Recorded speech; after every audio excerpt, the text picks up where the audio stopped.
Mais faut-il tenir compte des années passées au cours desquelles la femme a été exclue, brimée, et aujourd'hui la réhabiliter et créer les conditions pour que le rythme de son évolution soit même plus rapide, afin que l'égalité prônée puisse devenir effective. Celle qui conduit l'hélicoptère du président, c'est une femme, et j'en suis fier.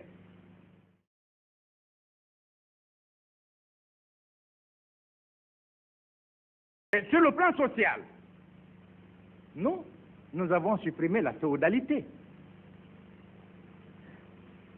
Elle n'existe pas en Guinée. Comme je vous l'ai dit, la Guinée, jusqu'à l'indépendance, était un pays féodal. Il y avait la pesanteur du régime colonial et celle de la féodalité locale. Nous ne pouvions pas nous séparer de la domination étrangère et accepter la domination féodale.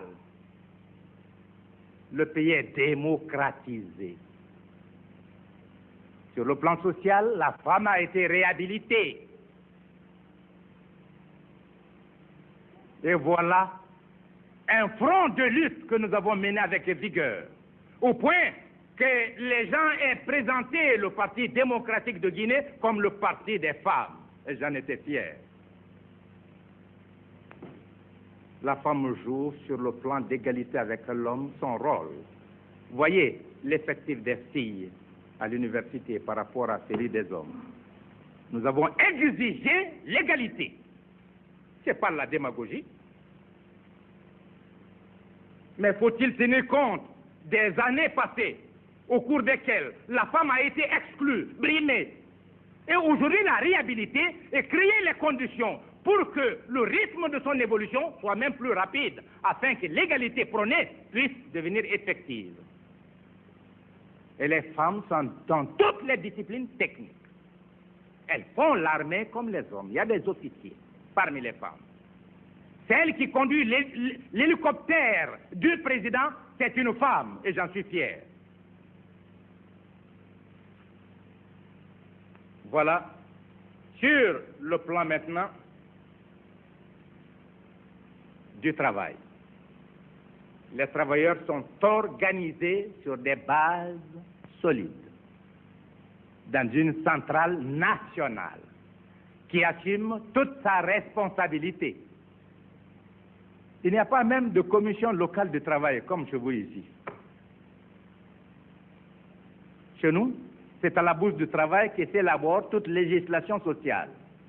Chez nous, c'est celui qui est élu secrétaire général de la centrale nationale des travailleurs qui est désigné ministre du Travail. Chez nous, tous les travailleurs sont tributaires de la Caisse nationale de retraite. Ils ont la sécurité sociale, sans exception. Même mieux, dans les villages, les sculpteurs, les compositeurs, les artistes, les sportifs, qui ont atteint un certain mérite reconnu par la société, deviennent tributaires de la caisse de sécurité. Et l'État paye. Parce qu'ils ont apporté une contribution à la réalisation de la Guinée de notre rêve. Et enfin, sur le plan de l'enseignement, la démocratisation totale. Aujourd'hui, nous connaissons un effectif d'étudiants supérieur à la plupart des pays de l'Afrique noire, même ceux qui ont un budget double, triple du nôtre. Vous pouvez vérifier. Chose paradoxale, aberrante, que l'opinion française ignore. À l'indépendance, on a rappelé tous les techniciens français. J'avais des amis personnels, des syndicalistes qui sont venus ou qui m'ont recruté des travailleurs français. Ils ont tous été invités par la force à rejoindre la France sous peine de perdre leur nationalité. Une grande sommité du savoir, c'est le professeur Suré Canal, que vous connaissez, qui appartenait au comité central du PCF, ami personnel, qui dirigeait une école normale supérieure. Il a été menacé et il a été amené à nous abandonner pour rejoindre la France. Nous étions obligés de demander aux amis soviétiques, polonais, vietnamiens, enfin des différents pays socialistes. Nous leur avons demandé de nous envoyer des professeurs qui venaient apprendre le français d'abord en Guinée avant de commencer à enseigner les sciences. Même les manuels d'enseignement, on nous les refusait en France. Lorsque nous faisions une commande de manuels, la commande était rejetée. La Guinée n'était plus de ce monde. Nous avons passé par la Suisse, par les frères allemands, pour pouvoir nous procurer certains manuels d'enseignement à partir de la France.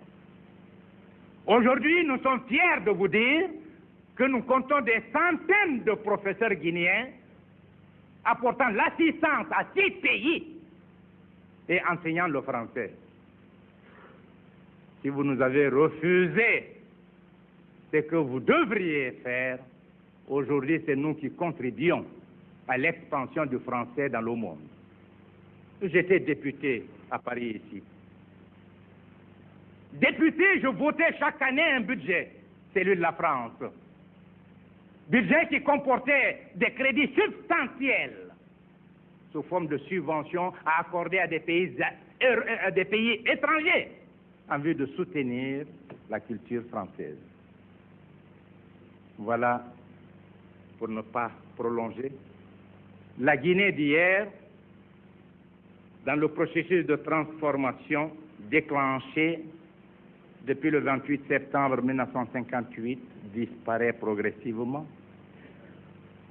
Et la Guinée d'aujourd'hui n'est pas parfaite, mais